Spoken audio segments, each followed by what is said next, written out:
Tells T V پر آپ کو خوش آمدید۔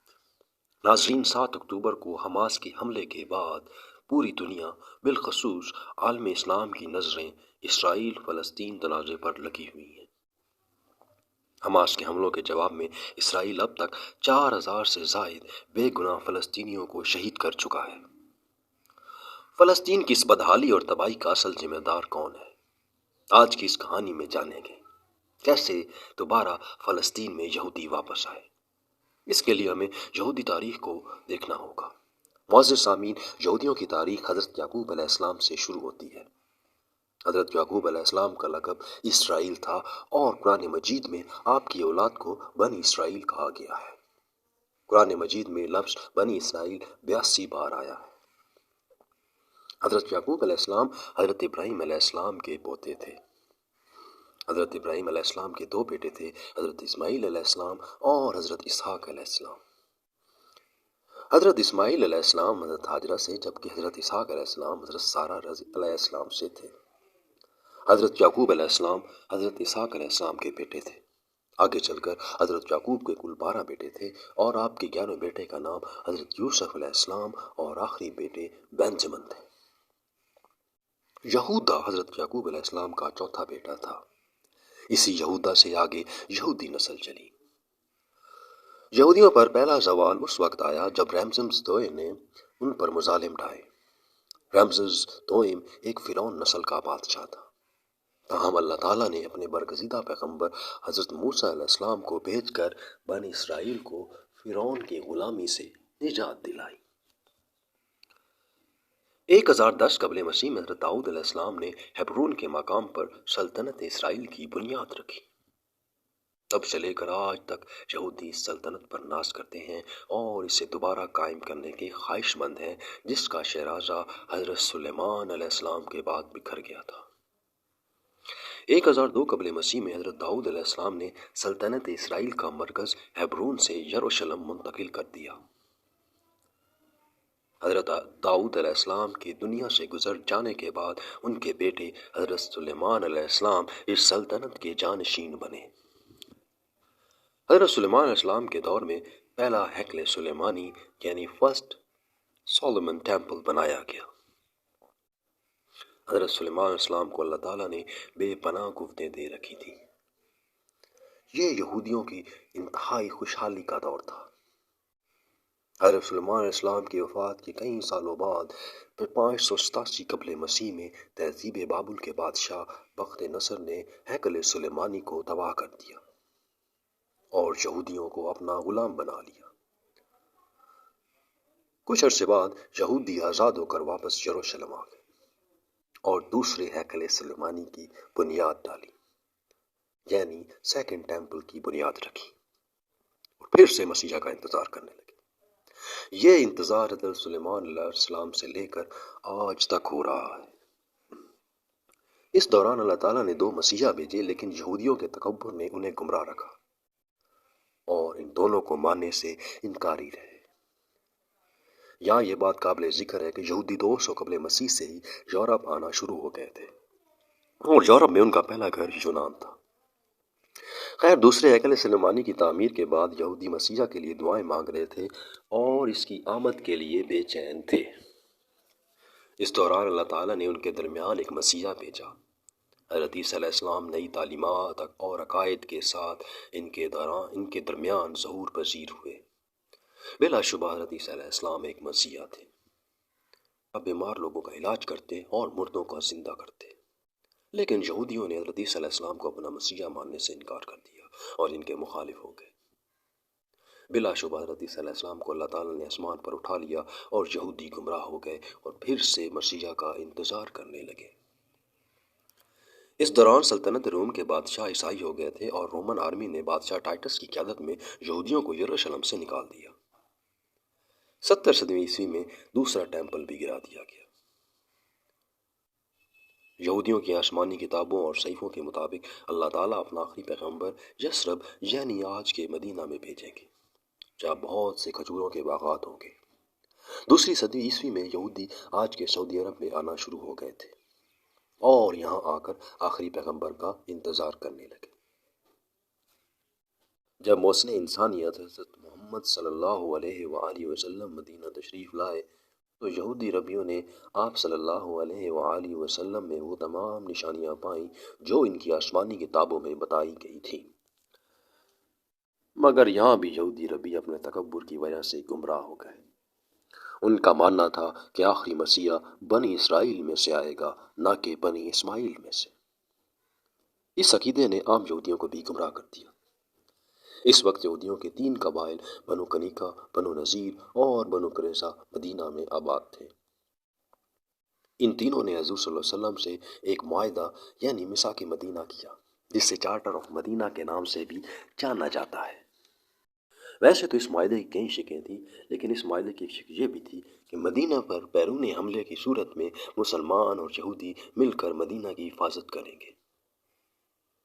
یہاں یہ بات یاد رہے کہ اس وقت یہودی نہ صرف مدینہ میں بلکہ یورپ، شام اور چند دیگر ملکوں میں بھی آباد تھے۔ مل کر حفاظت کرنے کی بجائے یہودی کفار کے ساتھ مل کر حضور صلی اللہ علیہ وآلہ وسلم اور صحابہ کے خلاف سازشیں کرنے لگے۔ بنو نذیر نے نعوذ باللہ آپ صلی اللہ علیہ وسلم کو مارنے کی سازش بھی کی، جس پر آپ نے انہیں مدینہ سے نکال دیا۔ بنو نذیر کا مدینہ کے اندر ہی گلا کما کر دیا گیا۔ بنو قریظہ کو مدینہ کے اندر ہی مار دیا گیا، جبکہ بنو کنیکا کو مدینہ سے بے دخل کر دیا گیا۔ اسی دوران مسلمانوں کے عروج کا سورج چڑھنے لگا اور 638 عیسوی میں حضرت عمر رضی اللہ تعالیٰ عنہ کے دور میں یروشلم کو فتح کر لیا گیا اور بیت المقدس میں مسلمانوں کی حکومت قائم ہوئی، مگر یہودی سازشوں سے باز نہ آئے۔ عبداللہ بن سبا کا کردار تو آپ کو یاد ہوگا۔ عبداللہ بن سبا کا کردار تو کسی سے ڈھکا چھپا نہیں، جس کی وجہ سے نہ صرف مسلمانوں کی سلطنت بکھری بلکہ مسلمان آپس میں ایک دوسرے کے خون کے پیاسے ہو گئے۔ معزز دوستو، یہاں سے ہم یورپ میں یہودی تاریخ کا ذکر کرتے ہیں۔ اندلس میں 8ویں صدی یعنی 711 میں مسلمانوں کی حکومت قائم ہوئی۔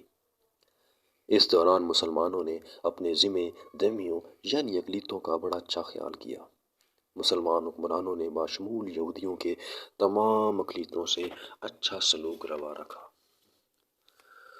رومن بادشاہ نے جب یہودیوں کو یروشلم سے نکالا تھا، تب سے لے کر آج تک یہودیوں کو سکھ کا سانس نہ ملا۔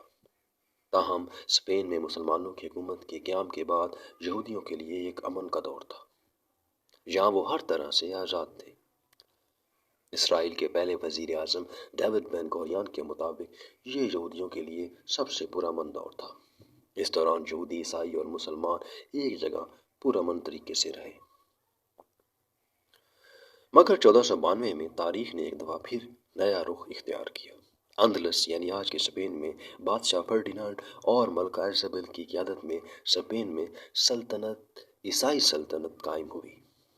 مسلمانوں پر تو ظلم و ستم ہوئے، مگر عیسائی سلطنت نے یہودیوں کو بھی نہ چھوڑا اور ایک حکم نامے کے تحت یہودیوں کو اسپین سے بے دخل کر دیا گیا۔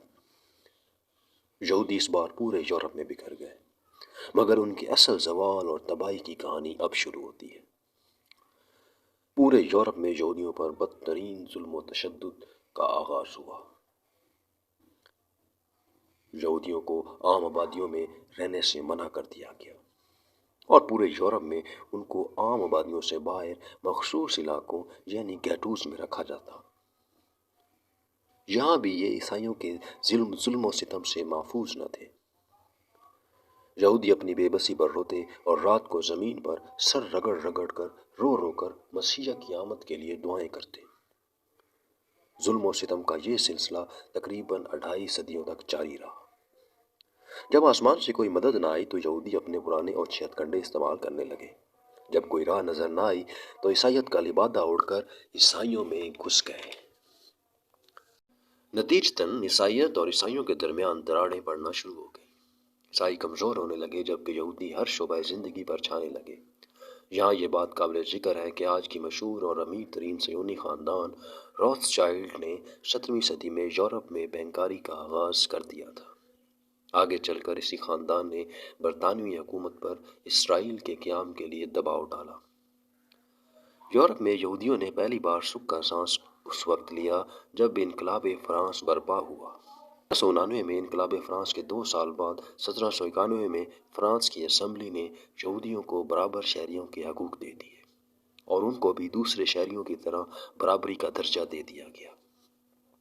اس کے بعد یہ سلسلہ چلتا رہا۔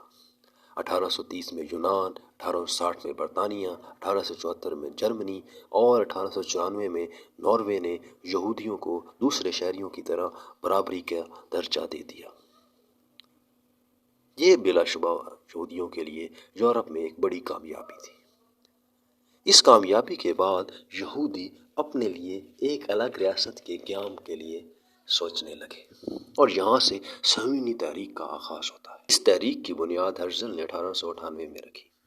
زائونزم یا صہیونیت ان کٹر یہودیوں کی تحریک تھی جو اسرائیل کا قیام ناگزیر سمجھتے تھے۔ آج بھی صہیونی یہودی گریٹر اسرائیل کے قیام کے لیے کوشاں ہیں۔ 1917 میں برطانیہ کے فلسطین پر قبضے کے بعد برطانوی حکومت نے نومبر 1917 میں ہی بالفور ڈکلریشن جاری کیا، جس کے تحت برطانیہ اسرائیل کے قیام کے لیے ہر طرح سے یہودیوں کی حمایت کرے گا۔ اس بالفور ڈکلریشن کو بظاہر تو برطانوی حکومت نے جاری کیا تھا، تاہم اس کے پیچھے مشہور صہیونی خاندان روتھشائلڈ تھا، کیونکہ برطانوی وزیر خارجہ نے خود روتھشائلڈ کو اسرائیل کے قیام کی تجویز پیش کی تھی۔ دوسری طرف فلسطینی جو سلطنت عثمانیہ کے قیام کے بعد پرامن اور چین کی زندگی جی رہے تھے، یہاں سے ان کی بدترین بدحالی کا آغاز ہوتا ہے اور اس کا ذمہ دار کوئی اور نہیں بلکہ تاج برطانیہ تھا۔ بالفور ڈکلریشن کے بعد پورے یورپ سے یہودی اپنا گھر بار، کاروبار اور سب کچھ چھوڑ کر فلسطین آنا شروع ہو گئے تھے۔ ان یہودیوں نے مہنگے داموں کے عوض فلسطینیوں سے زمینیں خریدنا شروع کر دیں اور اس طرح فلسطین میں یہودی آباد کاریاں شروع ہوئی۔ دوسری جنگ عظیم میں جب ہٹلر نے ان یہودیوں پر ظلم و ستم کیے تو اسرائیل کے قیام کی کوششیں اور بھی تیز ہو گئیں۔ پوری دنیا میں یہودیوں کے ساتھ ہمدردی کی گئی اور جون 14 مئی 1948 کو اسرائیل کا قیام ہوا۔ کے قیام کے وقت اسرائیل کتنے فلسطین پر قابض تھا؟ وہ کون سا پہلا ملک تھا جس نے 7 منٹ کے اندر اندر اسرائیل کو تسلیم کیا؟ عرب اسرائیل جنگ، 6 ڈیز وار اور کس طرح سے بین الاقوامی صہیونی ادارے یہودیوں کی رہائش کاری اور آباد کاری کے لیے مدد فراہم کرتے ہیں، یہ سب اور مزید جانیے اگلے حصے میں۔ اگر آپ کو یہ حصہ پسند آیا ہے تو ٹیلز ٹی وی کو سبسکرائب کریں، لائک کریں اور دوسروں کو بھیجیں۔ آپ کے دیکھنے کا بہت شکریہ۔ Stay happy, stay blessed. Allah تعالیٰ فلسطینیوں کی حفاظت فرمائے، آمین۔